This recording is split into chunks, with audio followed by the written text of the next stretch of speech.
maka Allah akan turunkan rahmat ke keluarga itu. Penikmat kehidupan. Coba aja dulu Bu, coba Pak, coba malam ini.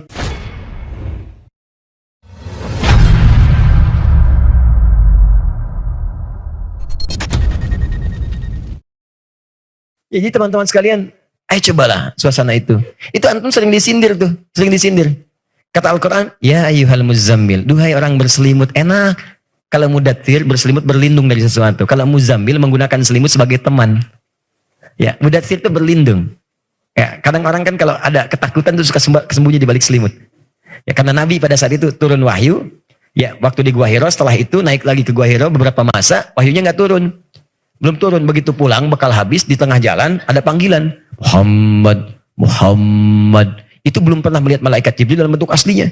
Kanan kiri kosong, depan belakang nggak ada orang. Nengok ke atas, kata beliau, itu di Al-Bukhari, nomor hadis yang keempat sampai 5 dari Jabir radhiyallahu taala anhu, sebelah kanan paling bawah. Itu kata beliau, faro'ibtu minhu, begitu saya lihat bulu kuduk saya naik, takut. Ya, seperti sosok yang yaqudu bainas sama'i wal ardh, sosok seperti duduk antara langit dan bumi, Muhammad, Muhammad. Nah, ginilah ilustrasinya. Ini Pak Eli ini, ya, komandan kita. Siang-siang keluar dari sini, jam 1 numpang sholat ke sini. Begitu udah zikir kosong, gak ada orang keluar. Seragam masih dipakai dengan segalanya. Begitu keluar, Pak Eli, Pak Eli. Nengok kanan gak ada, kiri kosong, depan belakang kosong, seragam masih dipakai. Lihat ke atas, jubah putih, rambut agak panjang, Pak Eli. Pertanyaan saya, respon Bapak bagaimana?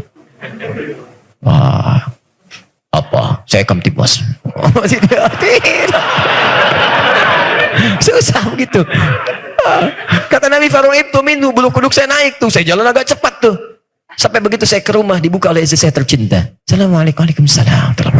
Begitu dibuka kelihatan Sayyidah Khadijah, pancarannya, auranya, pesonanya indah, ya Allah.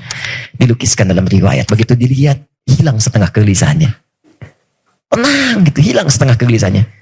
Tuh gimana caranya Bu di belakang tuh? Suami banyak masalah di kantor, begitu pulang ke rumah dibuka oleh ibu, Masya Allah, begitu lihat ibu banyak masalah. Gitu.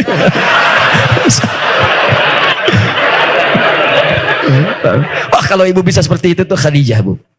Lihat, setelah itu gandeng tangan, kata Nabi, zammiluni, zammiluni, selimuti saya. Begitu diselimuti, keluar kalimat indah itu. Bima makna zaujil karim, sayang, engkau itu orang baik. Kau menyambung silaturahim. Kau banyak menolong orang. Kau banyak membantu orang. Yakinkan pada dirimu, tidak akan ada yang melukaimu. Aku akan bersamamu dalam suka dan duka. Wih, so bukan begitu saya memahaminya. Bawa ke rumah, bikin status lagi. Masukin. Begitu mendengar kata-kata itu tenang. Saat tenang itulah turun malaikat membawa wahyu. Ya ayyuhal mudaththir. Kalimatnya pakai mudaththir. Sosok yang sedang berlindung di balik selimut. Nah, karena tadi tuh bulu kuduk naik, minta diselimutin.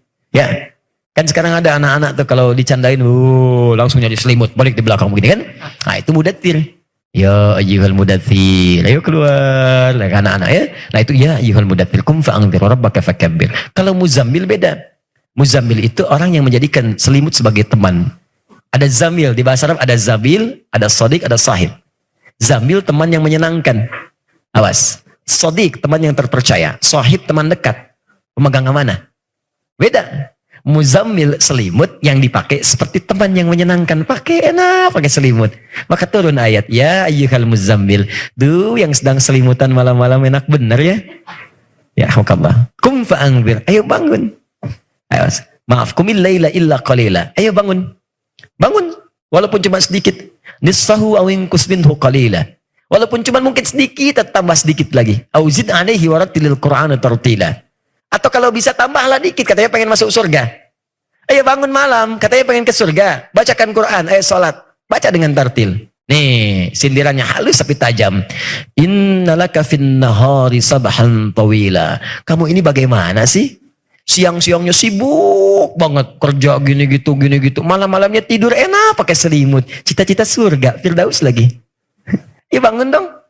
Orang dulu aja bangun, Nabi aja kaki sampai bengkak-bengkak. Masa kamu bangun pengen surga, mata yang bengkak? Nah, sentuhannya tajam. Makanya ketika antum bangun, bacaannya ini untuk menambah ketajaman kepada hati.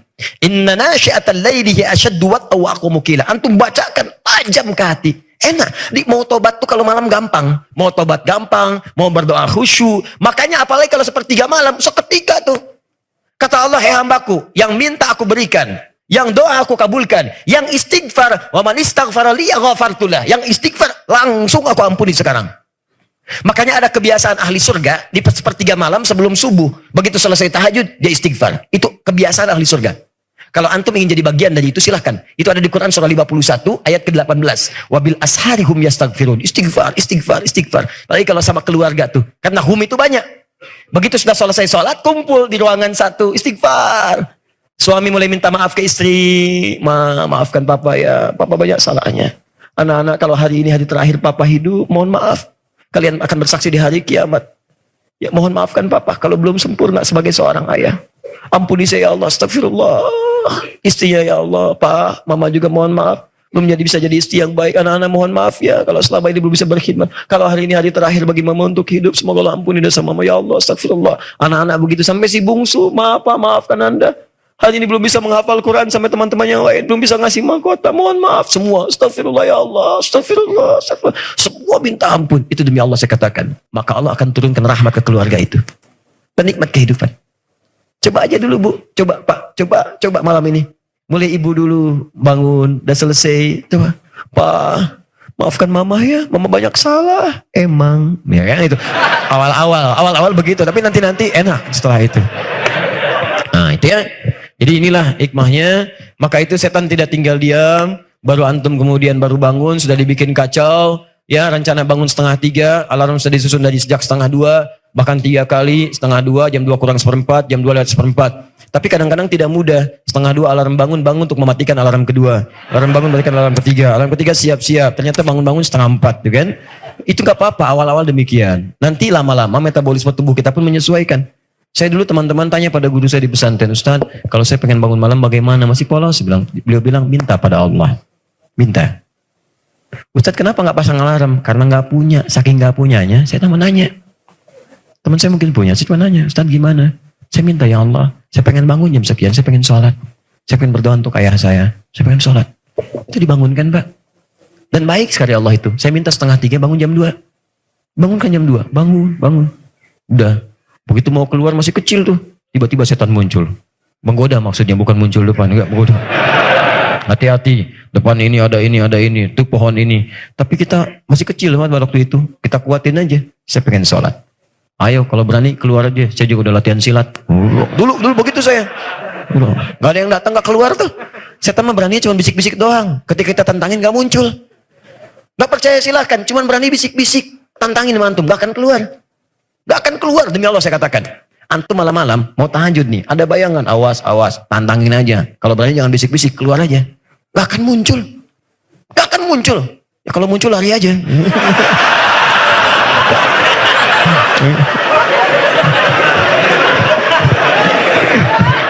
Nah ya. Gitulah. Jadi ya yang kuat. Ya, jadi kalau pahala banyak, tantangannya juga tinggi, godaannya banyak. Maka dari itu mesti kuat kita ya. Jangan harap pahala besar, godaan kecil akan seimbang. Orang kecil maksudnya ringan, digoda dengan godaan ringan. Orang besar godaannya berat. Kalau antum ingin naik status jadi orang besar di hadapan Allah, maka mesti menghadapi tantangan-tantangan yang hebat. Yuk bangun malam, biasakan